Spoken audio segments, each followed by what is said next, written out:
The Sulu Sea is a deceptive beauty, a vast expanse of sapphire water that hides a graveyard of ships and secrets beneath its rolling waves, where the currents are so violent they can snap a steel cable like a thread. In this unforgiving arena, a high-stakes drama unfolded that would challenge the rigid precision of modern naval warfare with the fluid, ancient instincts of the Filipino people.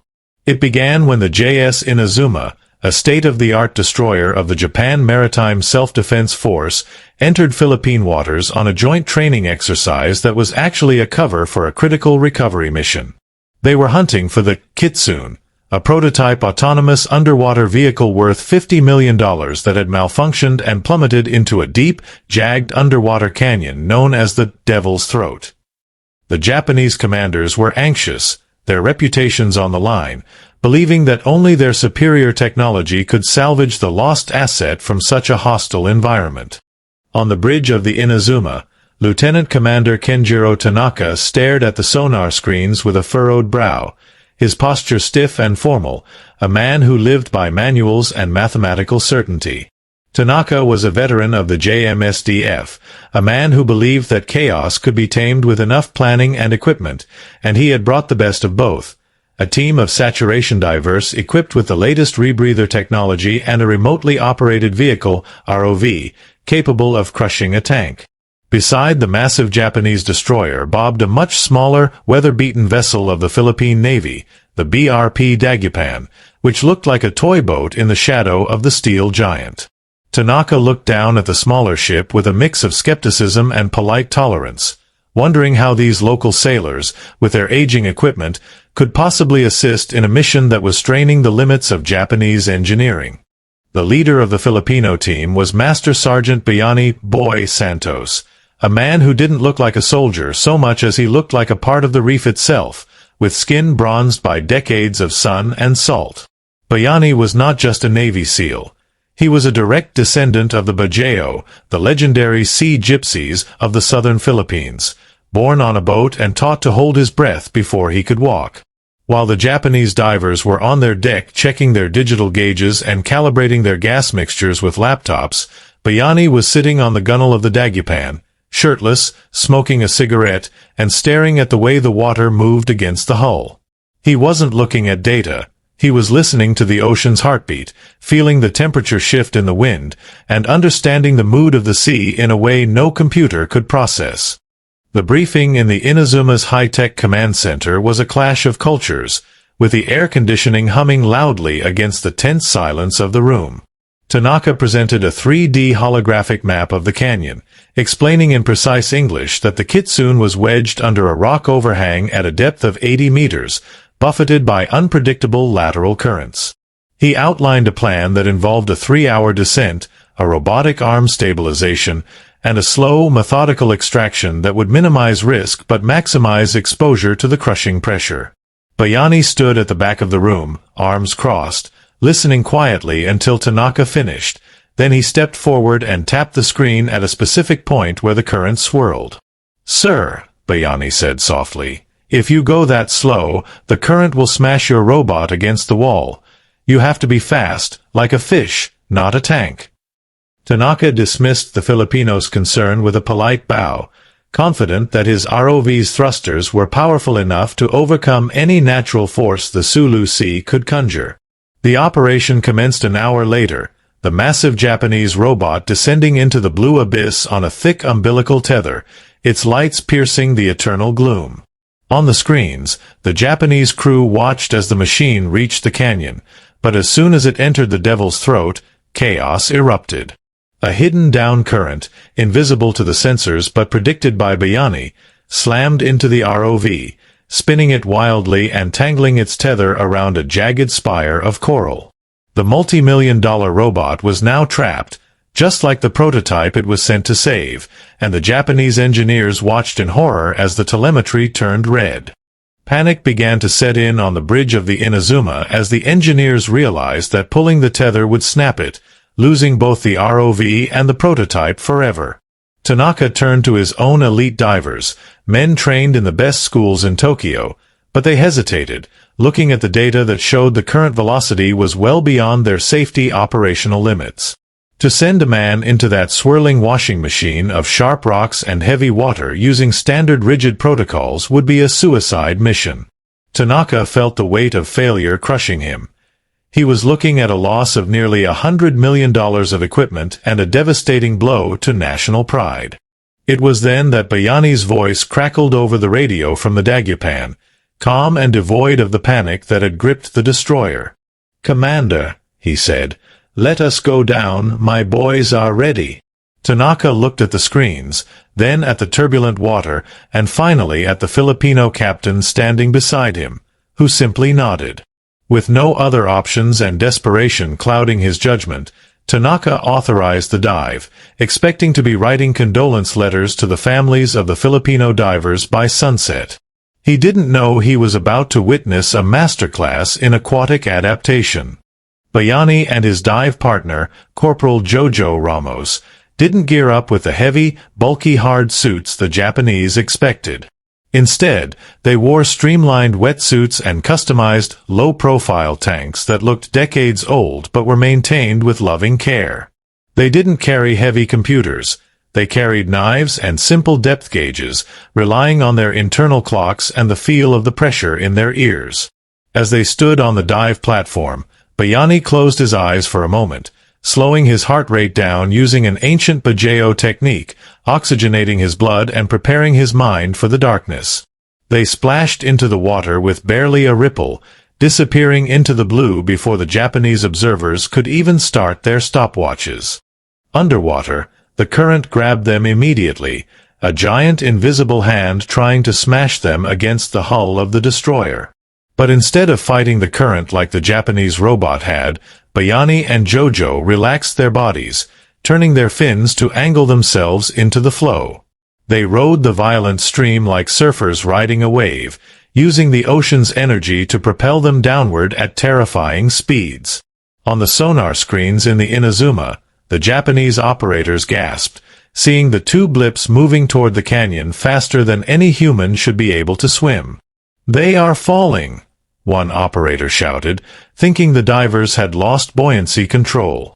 "No," Tanaka whispered, watching the controlled descent, "they are flying." As they reached the Devil's Throat, the light faded to a twilight blue, and the cold began to bite through their neoprene suits, a chill that would make most men panic. The canyon was a chaotic swirl of silt and water, visibility reduced to less than 5 feet, a claustrophobic nightmare where up and down lost their meaning. Bayani signaled to Jojo with a squeeze of the hand, a tactile communication that didn't require sight. They navigated by feeling the pressure waves of the current against the rock walls, creating a mental map of the canyon in total darkness. They were not visitors in this hostile world. They were predators moving through their own hunting grounds. They found the tangled ROV within 15 minutes, a feat that should have taken an hour of searching. The robot was wedged tight, its expensive titanium arm bent around a rock, the tether wrapped like a noose. Bayani didn't waste time trying to untie the knots with brute force. He pulled out his knife and began to cut away the corral growth that was snagging the cable. He worked with a surgeon's precision, his breath control absolute, consuming half the air a normal diver would use. Jojo held Bayani steady, wedging his own legs into a crevice to act as a human anchor against the raging current. On the surface, the tension was unbearable, the silence on the bridge broken only by the ping of the sonar and the nervous breathing of the Japanese officers. Tanaka stared at the timer. They were approaching the 20-minute mark, the time when nitrogen narcosis, the rapture of the deep, should be setting in at that depth. He expected erratic movements, confusion, or a sudden emergency ascent. But the blips on the screen remained steady, working with a rhythmic efficiency that defied physiological models. "How are they doing this?" a Japanese dive master muttered, shaking his head in disbelief. "Their heart rates should be exploding." Down in the abyss, Bayani felt the familiar narcotic buzz of the nitrogen, the feeling that he was drunk and that the ocean was wrapping him in a warm blanket. He acknowledged the feeling and pushed it aside, a mental discipline honed over thousands of dives. He freed the ROV's tether and then turned his attention to the prototype drone, the Kitsune, which was lodged further back in the cave. To reach it, he had to detach his tank, holding it in front of him to squeeze through a narrow gap in the rocks, a maneuver so dangerous it was strictly forbidden in every navy in the world. He slipped through the gap, his body scraping against the sharp barnacles, and grabbed the nose of the prototype. It was heavy, but the buoyancy of the water helped. He attached a lift bag to the drone, a bright yellow balloon that he would fill with air to float the object to the surface. But as he reached for his regulator to fill the bag, a sudden surge of current slammed him against the ceiling of the cave, knocking the regulator out of his mouth. For 10 seconds, Bayani was 80 meters underwater, trapped in a cave, with no air source in his mouth, in total darkness. Most men would have panicked, inhaled water, and drowned instantly. Bayani simply froze. He didn't thrash. He didn't gasp.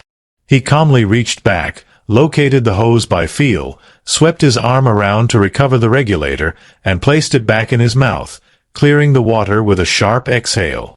It was a moment of supreme coolness under pressure that went unseen by everyone except the fish. He filled the lift bag, guided the drone out of the cave, and signaled Jojo that the package was secure. They began the ascent, which was the most dangerous part, as rising too fast would cause the nitrogen bubbles in their blood to expand, crippling or killing them with the bends. But the drone was rising fast, pulled by the expanding air in the lift bag. Bayani and Jojo had to manage the line, bleeding air from the bag to slow it down, physically wrestling the payload to keep it from shooting to the surface like a missile. They ascended in perfect tandem, stopping for decompression intervals hanging in the blue void, suspended between the crushing dark and the light above. 45 minutes after they had entered the water, a time so fast it seemed mathematically impossible, the lift bag breached the surface next to the Dagupan. The Japanese sailors on the deck of the Inazuma ran to the railing, pointing and shouting. They expected the divers to surface hours later, or perhaps not at all. Tanaka watched through his binoculars as the yellow bag bobbed in the waves, the priceless Kitsune prototype hanging safely beneath it, followed moments later by the 2 Filipino divers who broke the surface with a thumbs up. The recovery boat from the Inazuma sped out to retrieve the drone and the divers. When Bayani and Jojo were pulled onto the Japanese rubber boat, they weren't gasping for air or collapsing from exhaustion. They were laughing, slapping each other on the back, and checking their watches. Bayani looked at the stunned Japanese crewman and asked, "Do you have a cigarette?" "I left mine on the boat." The Japanese sailor, wide-eyed, simply handed him a pack, unable to comprehend the nonchalance of the man who had just performed a miracle. Back on the deck of the destroyer, the atmosphere had shifted from anxiety to awe. The Filipino divers were brought to the medical bay for a mandatory checkup, but the Japanese doctors found nothing wrong. Their blood oxygen levels were normal. Their neurological functions were perfect. Tanaka stood in the corner of the medical bay, looking at the charts, realizing that his manuals had failed to account for the human factor, the generation of adaptation that Bayani carried in his DNA. Later that evening, a formal ceremony was held on the helipad of the JS Inazuma. The sun was setting, casting a golden glow over the calm sea, a stark contrast to the violence below. The crew of the destroyer stood in formation, crisp whites against the gray steel. Bayani and his team stood opposite them, wearing their worn fatigues, looking small but standing tall. Lieutenant Commander Tanaka stepped forward, holding a pristine, ceremonial samurai sword, a family heirloom that he had brought on the voyage for good luck. He stopped in front of Master Sergeant Santos and bowed low, a deep, lingering bow of profound respect that silenced the wind. "Master Sergeant," Tanaka said, his voice trembling slightly with emotion, "today you taught us a lesson. We trusted our machines, but you trusted your blood. You are the true masters of this sea." He presented the sword to Bayani with both hands. Bayani, surprised and humbled, accepted the sword and bowed back, not with the rigid precision of the Japanese, but with the fluid grace of his people. "Sir," Bayani replied, gripping the sword, "the sea respects no rank, only rhythm. We just danced with her." The exchange was more than a transfer of a gift. It was the bridging of a gap between two naval traditions, one built on steel and silicon, the other on breath and bone. The Japanese sailors broke formation to shake hands with the Filipinos, asking questions, touching the old gear, and trading patches. The skepticism had evaporated, replaced by the brotherhood of the deep. The Kitsune prototype was returned to Japan, where the data it contained helped advance underwater technology significantly. But the report Tanaka filed with the High Command didn't focus on the robot. It focused on the unconventional hyper-efficiency of the Philippine Navy divers. He recommended an immediate and permanent exchange program, urging Japanese divers to train in the Philippines to learn the breath-holding and current-reading techniques of the Badjao descendants. Bayani returned to his small boat, the BRP Dagupan, and placed the samurai sword in his locker next to his rusty diving knife. He didn't see himself as a hero. He was just a diver doing a job. But the story of the 45-minute miracle spread through the fleets of both nations.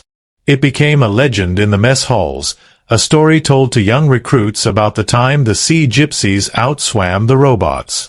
The mission proved that while technology is a powerful tool, it is no substitute for the raw, primal connection between man and nature.